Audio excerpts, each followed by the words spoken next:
What if I told you that the single biggest investment of your life, your home, might actually be making you poor? Yeah, that's the kind of bombshell idea that made Rich Dad, Poor Dad a global phenomenon. Today, we're diving deep into the book that completely rewrote the rules of money for millions of people, and we're going to explore why, even decades later, it's still one of the most controversial finance books ever written. All right, let's just jump right in with the big one.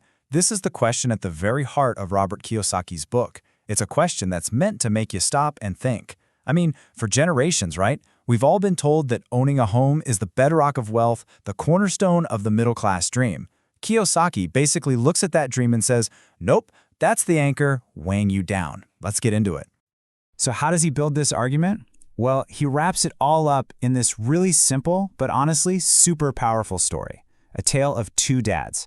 One was his poor dad, his real father, who followed all the rules, great education, stable government job, a PhD, but he struggled with money his entire life.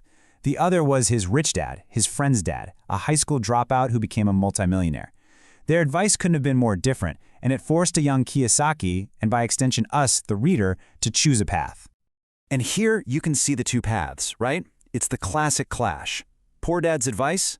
That's the playbook most of us get handed. It's all about security and stability. You trade your time for a nice, safe paycheck. It's about playing it safe.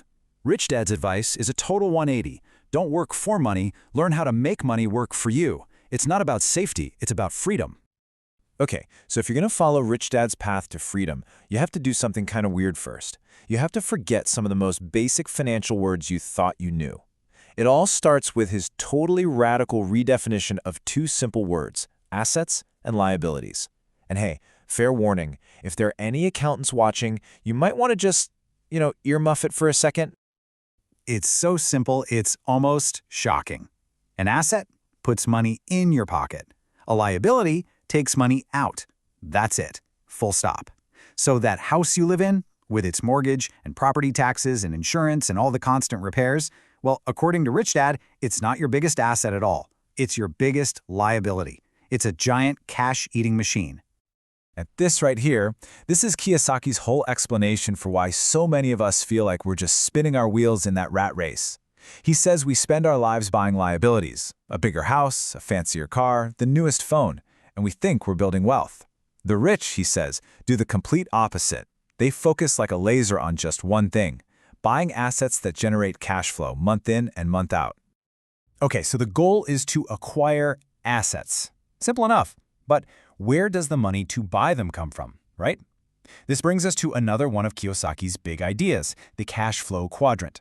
He calls it his map for how every single person on the planet earns their income. So Kiyosaki basically breaks down the entire working world into these four groups. You get the left side, employees and the self-employed. So whether you have a job or you are the job, like a doctor or a freelance web designer, the point is you're still trading your time directly for money. If you stop working, the money stops coming in.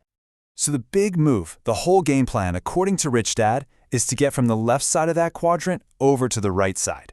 Business owners build systems that make money even when they aren't there. And investors? Well, they use their money to do the same thing, buying assets that work for them 24/7. That's the real difference between working hard your whole life and making your assets work hard for you. Look, these ideas are super compelling, right? They feel like a total game changer. They promise this clear path out of the 9-to-5 grind, and that's exactly why the book became a massive bestseller. But you can probably guess what happened next. As the book's fame just exploded, so did the backlash. Financial experts, journalists, and academics, they all started picking apart the advice and the man who wrote it. And we're not talking about gentle disagreements either. People came out swinging. Many called his advice not just simplistic, but dangerously risky. Some of the toughest criticism even questioned the whole story, suggesting that the legendary Rich Dad, the guy who was the source of all this amazing wisdom, might not have even been a real person at all. So the case against Kiyosaki really comes down to a few major points. First, the idea that his real moneymaker wasn't his investments, but the book itself. That he got rich selling the dream, not by actually living it. And second, that his advice actually pushes people towards super risky stuff, like speculative investments, while he totally dismisses time-tested habits like, budgeting and living below your means.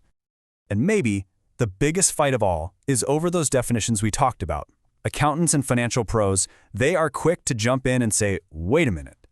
They'll tell you that on a balance sheet, Your house is an asset, period. They argue that while Kiyosaki's cash flow idea is a useful way to think about things, it's technically wrong and creates a lot of confusion for people trying to understand where they really stand financially.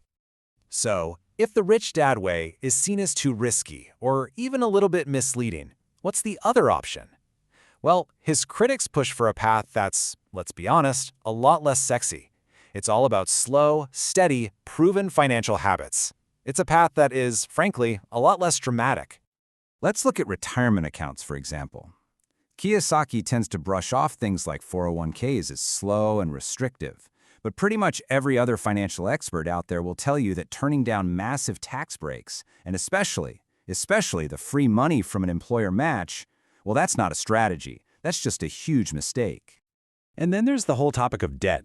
For Kiyosaki, it's this amazing tool you can use to get rich faster. But critics are quick to point out that he makes it sound way too easy and doesn't talk enough about the risk. Sure, high leverage can make you a lot of money, but it can also wipe you out completely. It's a double-edged sword, and he often kind of forgets to mention the other edge. Even that amazing dream of passive income gets a reality check from critics. They argue that being a landlord or running a business is anything but passive. It's a job, an incredibly demanding job at that. You know, getting that 2 a.m. call about a leaky pipe or dealing with the stress of evicting someone who won't pay rent. So what are we left with? We've got two totally different roadmaps to getting wealthy. One is this high-octane entrepreneurial thrill ride that's all about mindset and taking big swings. The other is a disciplined, slow and steady marathon that's all about proven systems and managing risk. So, which one is it? You can really boil this whole debate down to mindset first versus mechanics first. Kiyosaki says you got to change your brain first, you have to adopt the mindset of an investor and learn to conquer your fear. His critics say, whoa, hold on, that's a recipe for disaster. They argue that you have to master the mechanics, the budgeting, the saving, the smart, diversified investing, before you can even think about taking on those bigger risks. So where do we land on all this? You know, whether you love the guy or hate him, Kiyosaki's real impact is that he makes you think. He forces you to question the financial advice you've just always accepted as true. He makes you really understand the incredible power of cash flow from assets you own. But the controversy is also a huge reminder that his high-risk approach is definitely not for everyone. Ultimately, both sides actually agree on one absolutely critical point. The best investment you can ever make is in your own financial education. And so, this whole thing really leaves us with a big question, a question for you to answer. Is the real key to wealth found in owning a specific thing, like a business or real estate? Or is it all about having a disciplined mindset, one that can build wealth with any system, even a simple one? The answer you pick, well, that's going to shape the entire financial story you write for yourself.